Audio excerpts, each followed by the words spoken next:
Angliyadan keyin O'zbekistonga qaytish, davlatga ishga kirish, hokimiyatda ishga kirish sizda qanaqa bir hissiyotlarni uyg'otdi?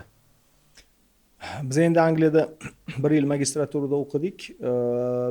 Ketishimizdan oldin bizaga endi o'sha paytda yo'rayotgan davlat mulozimlari shartnomada imzolaganmiz. Qaytishga shart sizlar, qaytmasanglar bo'lmaydi. Sizlarga mana O'zbekistonning byudjetini puli sarflangan, xalqqa puli sarflangan, sizlar shu xalqqa qarzdorsilar degan to'g'ri gaplarni gapirgan. Biz buni to'g'ri qabul qilganmiz. O'tda bizada imkoniyat ko'p bo'lgan qolib ketishga, masalan nimadir ish topib, aldab-sildab qolib ketib 5-6 yildan keyin to'lab beraman deb.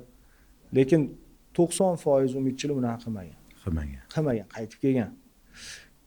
Qaytib kelganmiz, bizada kutish sal boshqacharoq bo'lganda, biz O'zbekistondan birinchi pokoleniya avlod chet elda nufuzli universitetlarga davlat hisobidan bizaga bir alohida munosabat bo'lsa kerak, bizaga bir yaxshiroq, malakaliroq ishlab berishsa kerak, bizaga karyeramizga qarab turishsa kerak, qo'llab-quvvatlab turishsa kerak degan qarash bo'lgan.